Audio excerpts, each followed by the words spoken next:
అందరికీ నమస్కారం. Welcome to it's you TV. నేను మీ దాక్షాయిని. ప్రస్తుతం మనతో పాటు ఉన్నారు ప్రముఖ తంత్ర జ్యోతిష్యులు, జ్యోతిష్య సామ్రాట్, జ్యోతిష్య రత్న డాక్టర్ చింతా రుక్మాంగదరావు గారు. గురువు గారితో మాట్లాడి ద్వాదశ రాశుల వారికి కూడా జూన్ 2వ తారీఖు జరగబోయే గురుగ్రహం మార్పు వల్ల ఎటువంటి ప్రభావం ఉండబోతుందో తెలుసుకుందాం. అంతకంటే ముందు ఇటువంటి ఆధ్యాత్మికపరమైన వీడియోస్ కోసం ఇప్పుడు మన ఛానల్ని సబ్స్క్రైబ్ చేసుకోండి. నమస్కారం గురుగారు. మాతృదేవోభవ, పితృదేవోభవ, ఆచార్య దేవోభవ. ఓం నమో మాందేశ్వరాయ నమః. అందరూ బాగుండాలి, అందరికీ మంచి జరగాలి. గురుగారు, మనం కుంభరాశికి చూసుకుంటే జూన్ 2వ తారీఖు మనకి గురు మార్పు అనేది జరుగుతుంది కదా. కుంభరాశి వారికి ఏ విధంగా ఉండబోతుంది? ఈ 2026 సంవత్సరం మాస ఫలితాల్లో భాగంగా జూన్ మాసం కుంభరాశి వాళ్ళకు ఎలా ఉందంటే 2వ తారీఖున వీళ్ళకు 5వ ఇంట్లో ఉన్నటువంటి గురువు 6వ ఇంట్లోకి వచ్చేసేది బట్టి 2వ ఇంట్లో ఉన్న శనేశ్వరుని చూస్తాడు. అంటే ఏలినాటి శని ప్రభావం వీళ్ళకి నిల్లైపోతుంది. అంటే ప్రభావం పూర్తిగా హరించుకుపోతుంది. గురువు యొక్క చూపు వల్ల ఏలినాటి శనితో ఇబ్బంది పడుతున్న కుంభరాశి వాళ్ళకి మంచిది. అదేవిధంగా 4వ ఇంట్లోకి కుజుడు వెళ్తున్నాడు 20వ తారీఖు తర్వాత. ఈ రాశికి కుజుడు మంచివాడు కాదు. అంటే గృహ వాహన యోగం అనేది కొంచెం తక్కువ. 4వ ఇంటి గ్రహమైనటువంటి శుక్రుడు 8వ తారీఖు 6వ ఇంట్లోకి వెళ్తున్నాడు. అంటే ఒక కేంద్ర కోణాధిపతి 6వ ఇంట్లోకి వెళ్ళడం మంచిది కాదు. అదేవిధంగా వీళ్ళకు 5వ ఇంటి అయినటువంటి బుధుడు 22వ తారీఖు తర్వాత 6వ ఇంట్లోకి వెళ్తున్నాడు. అంటే పంచమాధిపతి, చతుర్థాధిపతి ఇద్దరు 6వ ఇంట్లోకి వెళ్తున్నారు. అక్కడ గురువు ఉన్నాడు. గురువు వీళ్ళకి కూడా మంచి గ్రహమేం కాదు. కాకపోతే ఏలినాటి శని యొక్క తీవ్రత తగ్గుతుంది. గురువు యొక్క చూపు పడడం వల్ల, ఏదో ఒక ప్లేస్ నుంచి గురువు చూపు శని పైన పడడం వల్ల. అక్కడ బుధుడు శుక్రుడు కూడా ఉన్నారు కాబట్టి ఏదైనా గృహస్థానంలో బాధకాధిపతి అంటే కుజుడు ఉన్నాడు కాబట్టి గృహ వాహన విషయాలకు ఖర్చులు, అప్పులు చేయాల్సి వస్తుంది.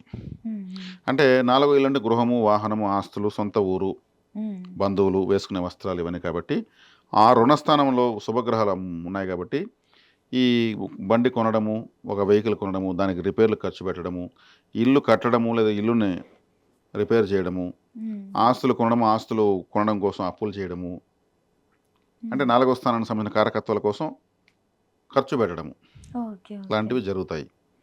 అదేవిధంగా పంచమ స్థానంలోకి రవి వచ్చాడు. రవి కూడా ఈ రాశికి మంచివాడు కాదు. కాబట్టి ఇక్కడ రవి గ్రహం అన్నప్పుడు సంతానానికి సంబంధించినటువంటి ఖర్చులు రావడము 5వ ఇంట్లో ఉన్నాడు కాబట్టి, లేదంటే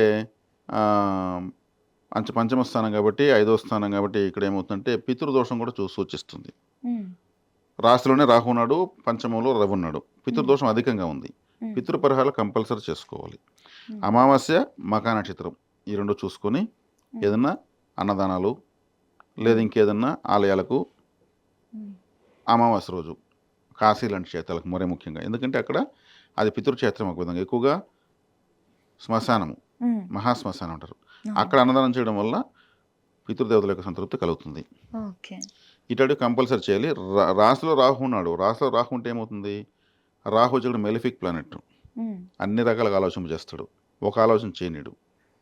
రాహును కూడా ఏ గ్రహము చూడటం లేదు. కాబట్టి రాహు ఈ రాశికి మంచివాడే, కానీ షేర్ మార్కెట్ లాంటి వాటి జోలికి పోకూడదు. రాహు అంటే షేర్ మార్కెట్ తక్కువే పెట్టాలి పెట్టుబడి, ఎక్కువ పెట్టకూడదు. రాహు అంటే నాన్ వెజ్, ఎక్కువ నాన్ వెజ్ తింటారు, తప్పేం లేదు.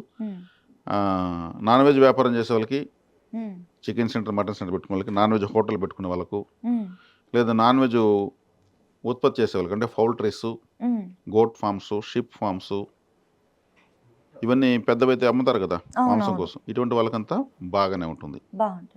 రాహు రాష్ట్రం ఉన్నాడు కాబట్టి దుర్గాదేవి ఆరాధన కంపల్సరీ చేయాలి. కాలభైరవ ఆరాధన చేయాలి. శనేశ్వరుడు తాకట తగ్గుతుంది. రాహును అభివృద్ధి చేయాలంటే దుర్గాదేవి, గ్రామదేవత కూడా దుర్గాదేవి, వీళ్ళు రావచ్చు. సప్తమంలో కేతు ఉన్నాడు. సప్తమంలో కేతు ఉన్నప్పుడు ఏమవుతుంది? జీవిత భాగస్వామి 7వ స్థానం అంటే కేతు అంటే తలే లేదు. అంటే భార్యాభర్తలు ఒకరి పట్ల ఒకరికి ఆకర్షణ తక్కువగా ఉంటుంది. తలే లేనప్పుడు గ్రహం సప్తమంలో ఉన్నప్పుడు వాళ్ళకు ప్రేమానురాగాలు పుట్టవు, ఏదో న్యూట్రల్గా ఉంటారు. అంటే కేతు కట్ చేస్తాడు. కట్ చేస్తాడంటే ఏమి? వీళ్ళకి గ్యాప్ వచ్చేస్తుంది. ఏదో ఒక సమస్య వల్ల వీళ్ళు పరాధీనంలో ఉండిపోతారు. కాబట్టి ఆ యొక్క దోషం పోవాలంటే విఘ్నేశ్వర ఆరాధన ఎక్కువ చేయాలి. ఉలవలు సుండలుగా చేసి, ఉలవలతో సుండలు చేసి, లేదంటే ఉలవ చారుతో చేసిన అన్నము దానం చేయాలి. విఘ్నేశ్వర ఆలయం పైన జెండాలు కట్టాలి. దువ్వెన, పైన వేసుకునే టొప్పి, హెల్మెట్ వాళ్ళ వారి స్థితిని బట్టి డొనేట్ చేయొచ్చు. ఉమ్, ఇవన్నీ కూడా ఎండతాపాన్ని ప్లస్ తలకు రక్షణ కల్పిస్తాయి కాబట్టి అవును. కేతు యొక్క దోషం పోతుంది. ఉమ్, ప్రతిరోజు విఘ్నేశ్వరాలకి వెళ్ళాల్సిందే. ఉమ్, ఆయన నైవేద్యపుడు కాబట్టి అరటిపండు కొబ్బరికాయో ఏదో ఒకటి సమర్పించి కొద్దిసేపు కూర్చొని రావాలి. కొద్దిసేపు అంటే 24 నిమిషాలు కంపల్సరీ ఉండాలి, ఒక గడియ కాలం. ఓకే. అప్పుడు వీళ్ళకు బెనిఫిట్ బాగుంటుంది. అంటే శుభగ్రహాలు అన్నీ కూడా వీళ్ళకు అంత అనుకూలంగా లేవు ఉమ్. కాబట్టి ఈ పరిహారాలు చేసుకుంటే వీళ్ళకి మైలేజ్ వచ్చేస్తుంది. గ్రహంకి మనం ఒక్కొక్క పరిహారం అయితే పాటిస్తే బాగుంటుంది అంటారు ఇప్పుడు మీరు చెప్పినవన్నీ కూడా. అవును. ఓకే గురుగారు. వీళ్ళు ఏ వ్యాపారాలు చేస్తే బాగుంటుంది గురుగారు? కుంభరాశి వాళ్ళు వ్యాపారం తీసుకుంటే వీళ్ళు ఇంటర్నల్గా కొంచెం సీక్రెట్గా ఉంటారు. కుంభం అంటే కుండ. ఉమ్, కుండలో నీళ్లున్నాయా, పాలున్నాయా, గాలుందా, డబ్బులుందా, వజ్రాలున్నా ఏమీ తెలియదు. తెలీదు. అంటే ఒక రహస్యం అని అర్థం. ఉమ్, కాబట్టి వీళ్ళు ఏం చెప్పినా ఇంట్లో చెప్పించాలి. ఇంట్లో చెప్పరు, అదే పెద్ద సమస్య వీళ్ళకు. ఇంట్లో కదా ఎవరికి ఏం చెప్పరు. ఉమ్, ఎవరికేం చెప్పకపోతే పోతుంది, ఇంట్లో వాళ్ళు చెప్పాలి కనీసం. అవును. ఎవరికి చెప్పకుండా ఏదో ఆదాయాలు సంపాదించాలని ట్రై చేస్తుంటారు. ఉమ్, అక్కడ కొన్ని నష్టాలు కంపల్సరీ వస్తాయి. ఉమ్, అది వీళ్ళు కేర్ఫుల్గా ఇంట్లో చెప్పి చేయడం వల్ల ఆ నష్టాలు తగ్గుతాయి. ఓకే. వీళ్ళు ఏమైనా చేసుకొని. ఉమ్, కాబట్టి వీళ్ళకు లాభం కలుగుతుంది, దానివల్ల ఏదో ఒక బాధ కలుగుతూ ఉంటుంది. ఎందుకంటే కుంభరాశి కాలపురుషుడికి బాధక స్థానము. ఉమ్, ఉమ్, బాధ కలిగి ప్రయోజనం జరుగుతుంది. ఓకే. ఓకే. కాబట్టి వీళ్ళు మామూలుగా కుంభము అంటే మన కడుపు కుండే కదా. అవును. మామూలుగా మెడిటేషన్ ప్రాక్టీస్ చేయించే వాళ్ళు పూరకము, ఆ. కుంభకము, మళ్ళీ రేచకము అంటారు. అంటే గాలి పీల్చుకోండి, కొద్దిసేపు కుంభించండి అంటే గట్టిగా పట్టుకోండి, బయట వదలద్దండి అని. మళ్ళీ వదిలేయండి బయటికి, మళ్ళీ కుంభించండి, మళ్ళీ పీల్చుకోవద్దండి అంటారు. ఉమ్, అంటే కుంభకములోనే అంతా ఉంది. ఉమ్, అందుకే యోగులంతా ఈ రాశిలో పుడతారు. ఓకే. ఆహా. కేవలం శ్వాస మీద ధ్యాస పెట్టుకొని చేసే ప్రాక్టీస్, యోగా ఉమ్, సెంటర్లు ఇవన్నీ కూడా ఈ కుంభరాశి ప్రభావంలో ఉంటాయి. ఉమ్, కాబట్టి ఆ టైప్ ఆఫ్ సాధనలు వీళ్ళు చేస్తే యాక్టివేట్ అవుతారు. ఓకే. మౌనంగా ఉండిపోయే వాళ్ళంతా ఎక్కువ ఉంటారు కదా, ఉమ్, జీవితాంతం మాడకుండా మౌన యోగి అంటారు. ఉమ్, ఉమ్, లేదా 10,000 సంవత్సరాలు తపస్సు చేశాడంటారు. మాట్లాడుతూ కూర్చొని తపస్సు చేస్తారా? ఈ కుంభరాశి ప్రభావంతోనే అవన్నీ సాధ్యమవుతాయి. ఓకే. ఓకే. కాబట్టి వీళ్ళు యాక్టివేట్ కావాలంటే కుండ పెట్టుకునే నీళ్లు, కుండలో నీళ్ళే తాగాలి. వీళ్ళు తాగే చెంబు కూడా ఒక కుండలాగా, మట్టి చెంబులాగా కుండలాగా ఉంటే మంచిది ఎవ్రీడే. ఎవ్రీడే. ఉమ్, ఒకవేళ స్టీల్ బిందె, ఇతల బిందె అయినా కానీ కుండలాగా షేప్ అనేది తెప్పించుకుంటే మంచిది. ఓకే గురుగారు. కుంభరాశి కదా. ఉమ్, ఉమ్, కాబట్టి కుంభకోణం ఒక ఊరుంది, ఉమ్, ఆది కుంభేశ్వర స్వామి. ఆ ఆలయానికి ఎక్కువ వెళ్ళి రావాలి, యాక్టివేట్ అవుతారు. ఓకే. ఓకే. చిన్న కుండలు తీసుకుని వర్షం పడుతుంటే వర్షంలో పెట్టాలి, ఆ నీళ్ళు దాంట్లో సేవ్ అయితే ఆ నీళ్ళు తాగాలి. ఉమ్, ఉమ్, కుంభాభిషేకాలు జరుగుతాయి ఆలయాలకు. అవును. కుంభాభిషేకం జరిగితే వీళ్ళు పార్టిసిపేట్ చేసి ఆ నీళ్ళు నెత్తిని చల్లుకోవాలి, వీళ్ళు యాక్టివేట్ అయిపోతారు. ఓకే. ఏనుగు కుంభస్థలం అంటారు కదా, ఆ, ఇంకా ఆ. దేనికి చెప్పరు కుంభస్థలం ఏనుక్కని, ఉమ్, ఉమ్, ఏనుగు మాత్రం చెప్తారు. కాబట్టి ఏనుగు కుంభస్థలం పైన ఉన్నటువంటి దేవత ఫోటోని వీళ్ళు ప్రతిరోజు దర్శించుకోవచ్చు.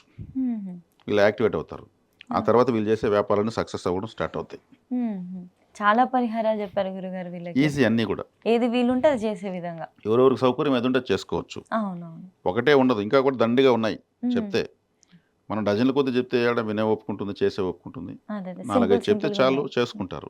ఉమ్, కానీ ఇక్కడ ఎవరికి డబ్బులు ఇచ్చే పని లేదు, అవును. వాళ్ళకి ఏది వీలు లేదు. కలిగినప్పుడు ఇవి చేసుకోవచ్చు. ఉమ్, పని ఆపేసి కూడా పరిహారం చేస్తే అది పద్ధతి ఫలితం రాదు. ఓకే. పనులు చేసుకుంటూ మన పనులకు ఆటంకం లేకుండానే చేసుకోవాలి. ఉమ్, ఓకే. దేవుడు కూడా పనులు ఆపండి అని ఎక్కడ చెప్పడం లేదు. గురుగారు కుంభరాశి వారికి పర్ఫెక్ట్ మ్యాచ్ ఎవరు గురుగారు రాశి వాళ్ళు? కుంభరాశి వాళ్ళకు పర్ఫెక్ట్ మ్యాచ్ అంటే వృషభ రాశి, తులారాశి, ఉమ్, మిథున రాశి. ఉమ్. ఈ 3 రాశులు బాగుంటాయి. చేసుకోకూడని రాశి? కన్యా రాశి, కర్కాటక రాశి, సింహరాశి, అదేవిధంగా మకర రాశి, మీనరాశి. ఉమ్, ఉమ్. మరి వృశ్చికం, మేషరాశులు అసలు టచ్ చేయకూడదు. ఓకే. ఇవన్నీ ఉంటాయి. ధనుసు రాశి కూడా పర్లేదు, లాభస్థానం కాబట్టి. సో వీళ్ళకి ఇప్పుడు కానీ మ్యాచెస్కి ట్రై చేస్తే పెళ్లి కోసము వాళ్ళకి సెట్ అయ్యే అవకాశాలు ఉంటాయా? కొంచెం కష్టమే. 7వ స్థానంలో కేతు ఉన్నాడు కదా. ఉమ్, కేతు 7వ స్థానంలో ఉన్నప్పుడు వశీకరణ రాదు. వశీకరణ అంటే పెండ్లి కళ అనేది ఒకటి ఉంటుంది. ఓకే. ఆ పెండ్లి అయ్యే ముందు ఒక 15 రోజులు, పెండ్లైన ఒక 15 రోజులు, 30 రోజులు ఉంటుంది అది. ఉమ్, ఉమ్, అది దాన్ని మాత్రం పెళ్లి కళ అంటారు. ఒక గ్లో, ఉమ్, ఒక వర్చువల్ ఎనర్జీ, ఒక ఆరా వస్తుంది అప్పుడు. ఓకే. ఆ ఆరా కానీ ఎంటర్ అయితే వాళ్ళకి పెండ్లి అయిపోతుంది. ఉమ్హు, డిఫరెంట్ గ్లో, వాళ్ళ మొహమే కడకపోయినా నిద్రలేస్తే కూడా అద్భుతంగా ఉంటారు చూసేదానికి. ఆ ఉమ్, పెండ్లి కళ వచ్చినప్పుడు మాత్రం. ఉమ్హు. ఈ కేతు తలలేని గ్రహం 7 ఇంటుంటే మరి పెండ్లి కళ ఎట్టు వస్తుంది, రాదు కదా. అవును. ఆల్రెడీ పెండ్లి అయిన వాళ్ళు ఎడమొహం పెడమొహంగా ఉంటారని చెప్పాను నేను. ఉమ్హు, కొత్తగా పెండ్లి వాళ్ళకి వశీకారం అంటే అందం వేరు, వశీకారం వేరు. ఉమ్, ఉమ్, నల్లగా అందవిహీనంగా ఉన్న వాళ్ళకు పెండ్లి కళ వచ్చిందంటే వాళ్ళని ఒప్పుకోవాలనిపిస్తుంది ఆ పక్క. అది ఓకే. పెండ్లి కల వచ్చిన టైం అది. హ్మ్. హ్మ్. హ్మ్.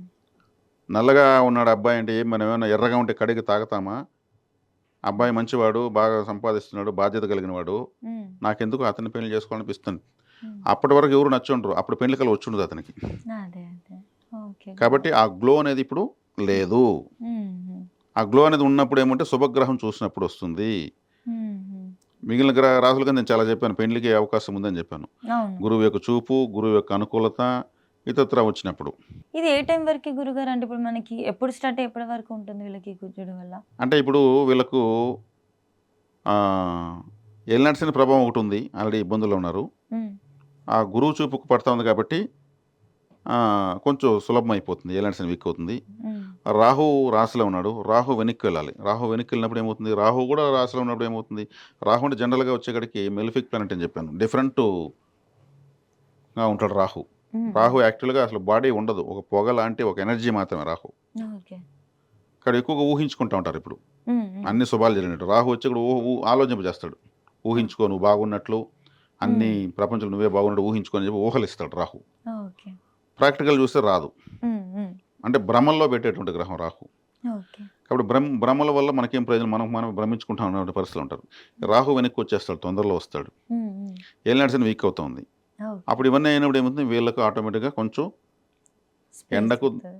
హ్మ్. నీళ్లు దొరికినట్టు హ్మ్. రిలాక్స్ అవుతారు. అప్పుడు ఫలితాలు బావుంటాయి. ఖచ్చితంగా. వ్యక్తిగత జాతకంలో ఏదైనా మంచి శుభగ్రహ దశలు జరుగుతుంటే అప్పుడు ఆటోమేటిక్‌గా రాహు ఎట్టున్నా, శని ఎట్టున్నా, గురువు బాగాలేకపోయినా ఆటోమేటిక్‌గా జరుగుతాయి. హ్మ్. మనం మాస ఫలితాలు మాత్రం, గోచార ఫలితాలు మాత్రం చెప్తున్నాం. ఓకే. ఓకే.